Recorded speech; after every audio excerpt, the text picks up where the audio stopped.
추수감사절이 하루 앞으로 다가오면서 매년 열려왔던 메이시스의 땡스기빙 데이 퍼레이드가 내일 아침 개최됩니다. 어제 뉴욕 시의회가 이노베이션 퀸즈를 최종 통과시켰습니다. 2022 카타르 월드컵 대한민국 대표팀이 내일 첫 경기에 나섭니다. 뉴욕 한인회가 어제 정기이사회를 개최하고 내년 1월에 있을 제63주년 뉴욕 한인의장 및 제120주년 미주 한인의 날을 위한 본격적인 준비에 돌입했습니다. 이상으로 TKC 뉴스데스크 오늘의 주요 소식입니다. 아직도 코비드-19 변이가 활동하고 있습니다. 변이 예방을 위한 새로운 부스터가 준비되어 다행이죠. 새로운 이가 부스터가 준비되었습니다. 명중. 5세 이상의 모든 주민은 지금 부스터를 접종해야 합니다. 더 자세한 정보는 nyc.gov/vaccinefinder 또는 877829-4692로 전화 주십시오.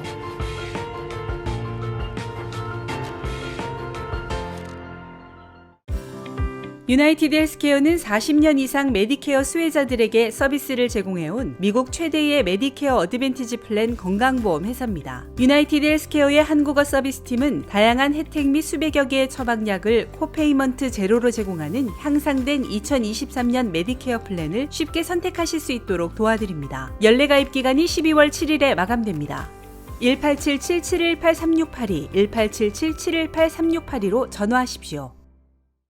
시청자 여러분 안녕하십니까? 11월 23일 수요일 TKC 뉴스데스크 첫 소식입니다. 추수감사절이 하루 앞으로 다가오면서 매년 열려왔던 메이시스의 땡스기빙 데이 퍼레이드가 내일 아침 개최됩니다.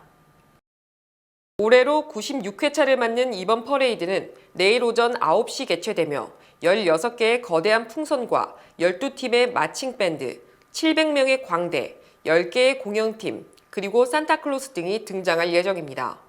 이번 퍼레이드는 총 2.5마일의 거리를 행진하게 됩니다. 먼저 77번가와 센트럴파크 웨스트에서 시작해 콜럼버스 서클까지 행진한 후 센트럴파크 사우스 쪽으로 방향을 틀어 다시 6번가까지 행진합니다. 이후 34번가에서 퍼레이드는 마지막으로 웨스트로 방향을 틀게 되며 7번가에서 행진을 마무리하게 됩니다. 이날 행사에는 여러 퍼포먼스도 준비되어 있는데 올해는 가수 조딘 스파크스와 뮤지컬 배우 베티 후, 폴라 압둘, 지가말리 등도 함께 무대를 꾸미는 것으로 알려졌습니다. 땡스기빙 데이 퍼레이드 관련 정보는 메이시스 웹사이트를 통해 더 자세히 확인할 수 있습니다. 메이시스의 땡스기빙 데이 퍼레이드는 현장에 직접 방문해 관람할 수 있으며 NBC 방송을 통해 오전 9시부터 집에서 시청할 수도 있습니다. 어제 뉴욕 시의회가 이노베이션 퀸즈를 최종 통과시켰습니다. 이노베이션 Q&S는 신설 아파트 저소득층 유닛 비율로 줄리원 의원과 개발자 사이의 오랜 협상 끝에 수정된 계획을 원 의원이 승인했습니다. 이로 인해 어제 시의원에서도 해당 프로젝트를 최종 통과시켰습니다. 당초 개발자들은 3,200가구 중 저소득층을 위한 유닛을 711가구로 건설하려 했지만 원 의원은 이 요건이 충분하지 않다며 오랜 시간 논의를 해왔습니다. 이에 따라 원래 의도됐던 유닛 수에서 약 2배에 달하는 1,436가구로 합의됐다고 발표했습니다. 이 계획은 시의회 토지이용위원회가 만장일치로 승인했고 시의회도 화요일 재조정한 이 계획을 최종 승인해 통과시켰습니다. 뉴욕시는 치솟는 임대료와 주택난 문제로 이번 이노베이션 Q&S의 저소득층 유닛에 관한 협의를 눈여겨왔습니다. 원 의원은 658가구가 지역의 중위소득의 30% 또는 3인 가족 기준 36,030 미만 소득의 사람들에게 배정할 것이라고 전했습니다. 658가구 중 157가구는 이전에 노숙을 해온 사람들을 위한 것입니다. 또 침실이 2~3개인 주택은 284개에서 554개로 증가했습니다. 이런 결과로 아드리엔 아담스 시의회 의장을 포함해 많은 시의원들은 새로 수정된 프로젝트는 경제성을 증진시키기 위한 전례 없는 조치라며 공공 혜택을 발전시킨 원 시의원에게 박수를 보낸다고 전했습니다. 2022 카타르 월드컵 대한민국 대표팀이 내일 첫 경기에 나섭니다. 자세한 소식은 박하율 기자가 전합니다. 한국 대표팀은 24일 오전 8시 카타르 알라얀의 에듀케이션 시티 스타디움에서 우루과이 대표팀을 상대로 조별리그 H조 1차전을 치를 예정입니다. 이번 경기는 한국이 16강에 오르기 위해 반드시 승점을 따내야 하는 경기인데요. 한국팀의 가장 큰 화두는 부상 중인 손흥민 선수의 출전 여부입니다. 이에 대해 파울로 벤투 한국 축구대표팀 감독은 손흥민이 마스크를 쓰고 있지만 그렇게 불편하지 않을 것이라면서 지금은 익숙해졌다. 우리가 계획한 대로 할 것이라고 말하면서 손흥민 선수의 출전을 사실상 공식화했습니다. 한국과 우루과이뿐만 아니라 내일은 스위스와 카메룬, 포르투갈과 가나, 브라질과 세르비아가 조별리그를 펼치게 됩니다. 오늘 있었던 일본과 독일의 조별리그에서는 독일팀이 전반 30분 페널티킥으로 선제골을 넣어 전반전을 주도했지만 후반전에서 일본이 2골을 연달아 성공시키면서 독일을 2대1로 역전승했습니다. 앞으로 펼쳐질 2022 카타르 월드컵 경기들은 폭스 스포츠를 통해 시청할 수 있습니다. 뉴욕 한인회가 어제 정기이사회를 개최하고 내년 1월에 있을 제63주년 뉴욕 한인의장 및 제120주년 미주 한인의 날을 위한 본격적인 준비에 돌입했습니다. 한인회는 22일 플러싱 함지박에서 정기이사회를 개최하고 연말 사랑 나눔 행사와 제63주년 뉴욕 한인의 밤 및 제120주년 미주 한인의 날 등 향후 행사에 대해 논의했습니다. 찰스윤 뉴욕 한인 회장은 많은 기업과 개인 그리고 한인 사회의 도움으로 지난 10월에 개최한 코리안 페스티벌이 성공적으로 마쳤다고 보고했습니다. 페스티벌을 통해 모금된 기금을 다가오는 연말 사랑 나눔 행사에 사용할 계획이라고 밝혔습니다. 연말을 맞아 어려우신 분들이 많이 계신데 이분들께 조금이라도 저희가 지원을 해드리기 위해서 음식을 12월 10일 날 나누는 그런 행사를 가질 예정입니다. 쌀과 만두와 등 여러 가지 음식을 나누어 드릴 예정입니다. 이날 이사회에서는 내년 1월 13일에 개최될 뉴욕 한인의 밤과 미주 한인의 날 행사를 논의하는 시간도 가졌습니다. 윤 회장과 김영환 이사장은 성공적인 한인의 밤을 위해 이사들의 적극적인 도움과 한인 사회의 관심을 당부했습니다. 이 연말 갈라는 지난 한 해 동안 특히 한인 커뮤니티를 위해서 많은 노력을 하신 분, 좀 업적을 이루었다고 그럴까요? 좀 그런 분들의 조명을 좀 이렇게 저희가 드리고 그리고 또 그날 저희가 그 모금 행사를 해가지고 1년 동안 저희가 한인회가 운영 자금이 부족하지 않게끔 하기 위해서 그날 모금 행사를 하게 됩니다. 또 추수감사절을 앞두고 윤 회장은 한인 사회가 어려운 시기를 지나 서로 위해주고 단합하는 한 해가 된 것을 감사한다고 말했습니다. 이 한인 커뮤니티가 다 같이 단합을 해서 이 어려운 기간을 갖다가 잘 버텨냈고 또 그리고 이 지난 한 해는 사실 뭐라 그럴까 전 세계적으로 또 한국이 문화적으로 아주 좀 이렇게 그 선호의 대상이 되는 그런 해였기 때문에 저희가 한인으로서 긍지를 가질 수 있었다고 생각하고 특히 요즘 보면은 차세대들이 본인이 한국이라는 거에서 한국 이 헤리티지 가졌다는 것에서 굉장히 자긍심을 갖고 있습니다. 그래서 그런 것을 보면서 우리 미래에 희망을 가지게 됩니다. 뉴욕 한인회는 내달 10일 열리는 연말 사랑 나눔 행사에 대한 구체적인 정보를 추후에 공지할 예정입니다. 추수감사절을 이틀 앞둔 어젯밤 버지니아주 체사피크의 대형마트에서 매장 매니저가 직원과 손님을 대상으로 총기를 난사하는 참사가 발생했습니다. 체사피크 경찰은 23일 기자회견을 통해 전날 월마트에서 발생한 총격 사건의 범인은 매장 직원이었다고 발표했습니다. 경찰에 따르면 전날 밤 월마트 내부에서 발생한 총격 사건으로 매장 직원 등 6명이 사망했으며 4명은 현재 인근 병원으로 이송돼 치료받고 있습니다. 경찰 도착 당시 범인 역시 숨진 채 발견됐습니다. 범행에는 권총이 사용된 것으로 확인됐습니다. 마크 솔스키 경찰서장은 특별한 범행 동기를 확인하지 못했으며 유족에게 아직 고지되지 않았기 때문에 구체적인 신원은 공개하지 않겠다고 설명했습니다. 스스로 목숨을 끊은 것으로 추정되는 총격범이 직원 휴게실에 총기를 난사했다는 증언도 나왔습니다. 당시 근무 중이었던 직원 브라이어나 타일러는 ABC 방송에 출연해 직원들이 근무 교대 직전 휴게실에 모여 있는데 총격 사건이 벌어졌다고 당시 상황을 설명했습니다. 조 바이든 대통령은 이번 사건에 대한 애도 성명을 발표하고 총기 폭력에 맞설 추가 조치의 필요성을 강조했습니다. 연방항소법원이 학자금융자 탕감 정책의 제동을 걸음에 따라 바이든 행정부가 올해 말로 마감되는 학자금융자 상환유예를 소송 해결 뒤 60일 또는 내년 6월 30일까지 다시 연장한다고 발표했습니다. 22일 미겔 카도나 교육부 장관은 성명에서 차용인에게 갚지 않아도 될 빚을 갚으라고 요구하는 것은 매우 불공평하기 때문에 상환 유예 조치를 연장한다고 밝혔습니다. 교육부가 코로나19 팬데믹 구제 일환으로 시행하고 있는 학자금 대출 상환 유예 조치는 이번 조치로 8번째 연장됐습니다. 교육부의 발표에 따르면 이번 학자금 대출 상환 유예 조치는 현재 소송이 걸려있는 바이든 행정부의 학자금 대출 탕감 정책이 법원에서 승소해 시행이 허용되는 시점에서 60일 이후까지 연장됩니다. 학자금 대출 탕감 정책이 2023년 6월 30일까지 시행되지 못하고 계속 법적 문제가 존재할 경우 60일 이후부터 대출 상황이 재개됩니다. 연방대법원이 하원에 자신의 세금 환급 기록 제출을 막아달라는 트럼프 전 대통령의 요청을 최종 기각함으로써 하원 차원의 세금 조사가 가능해졌습니다. 연방대법원은 어제 트럼프 전 대통령이 지난 10월 31일 하원 세입위원회에 자신의 세금 환급 자료 제출을 명령한 하급법원의 결정을 뒤집어달라는 요청을 받아들이지 않기로 최종 결정했습니다. 이에 따라 연방재무부는 트럼프 전 대통령 재임 기간을 포함해 2015년부터 2020년까지 트럼프 전 대통령 본인 및 일부 소유 기업의 세금 보고 및 환급 자료를 연방 하원 세임위원회에 제출해야 합니다.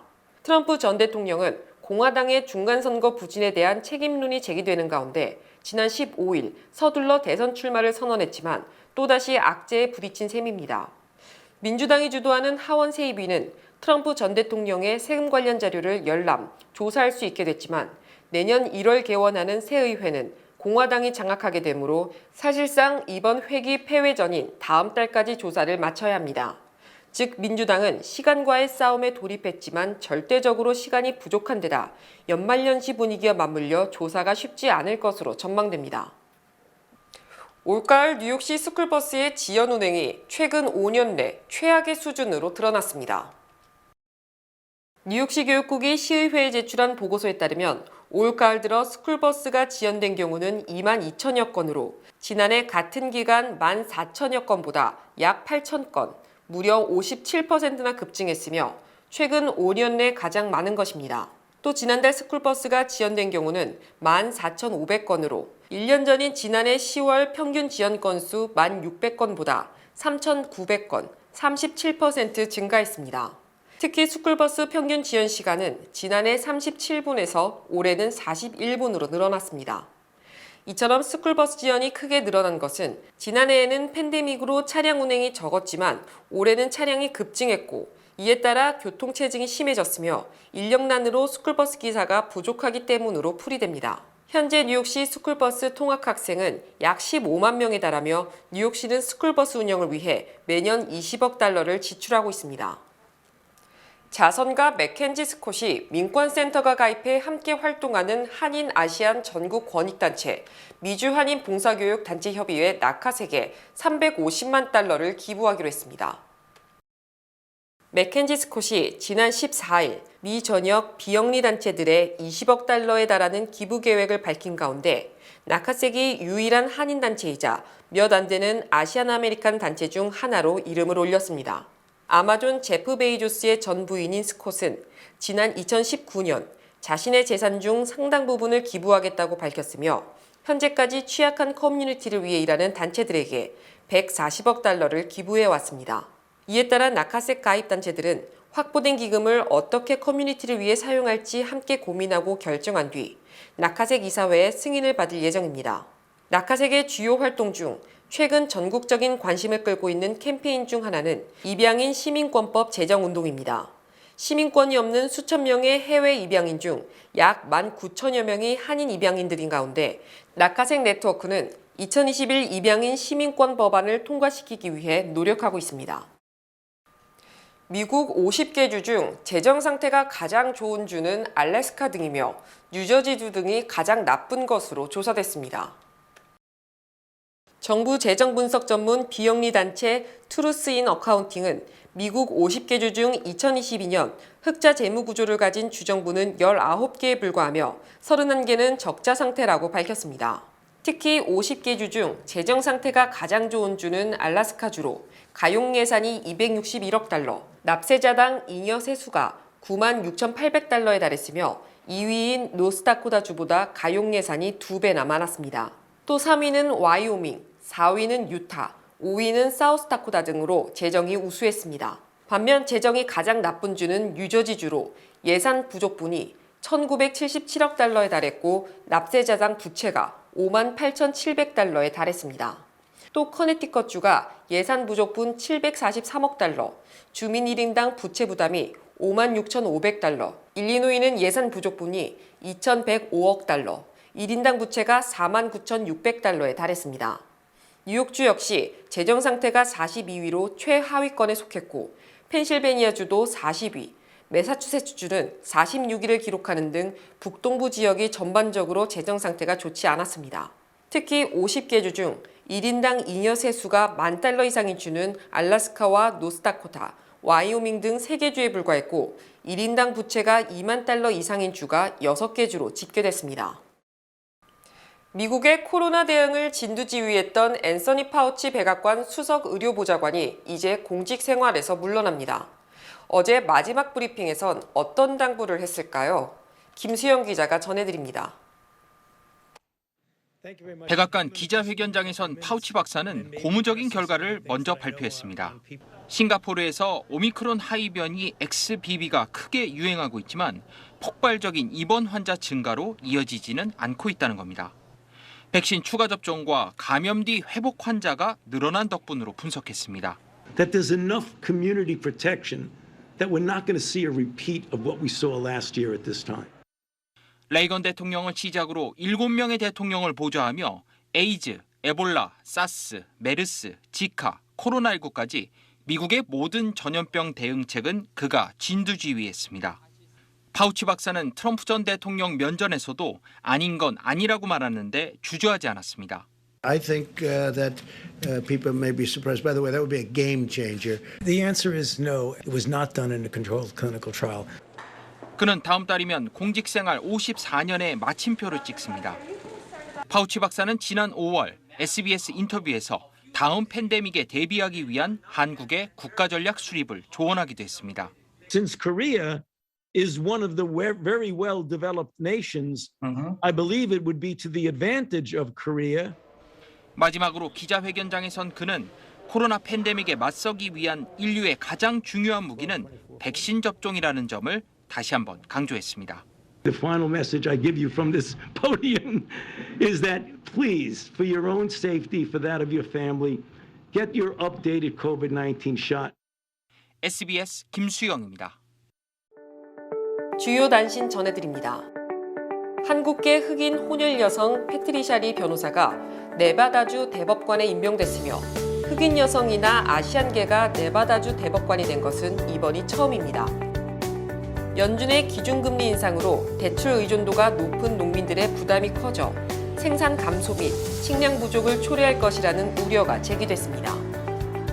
레티샤 제임스 뉴욕주 검찰총장이 트럼프 전 대통령과 가족 및 그룹을 상대로 제기한 2억 5천만 달러 민사소송의 재판 일자가 내년 10월 2일로 확정됐습니다. 중간선거에서 낙선한 캐롤린 멀로니 연방 하원 의원이 메트로폴리탄 박물관 갈라 티켓을 불법 수수했다는 의혹에 대해 연방 하원 윤리위 조사를 받고 있는 것으로 드러났습니다.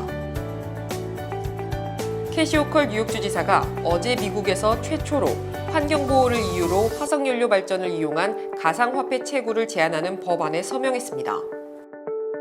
뉴욕 필하모닉 여성 연주자가 45명으로 남성 연주자 44명보다 많아져 창단 180년 만에 처음으로 여성 연주자 다수 시대가 됐습니다.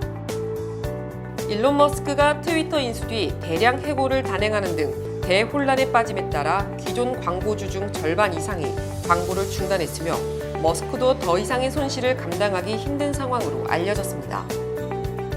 에스터 조지 캔자스시티 연방준비은행 총재는 가계의 높은 저축률은 소비를 늘려서 물가 인상을 초래하므로 기준금리를 더 높일 필요가 있다고 주장했습니다.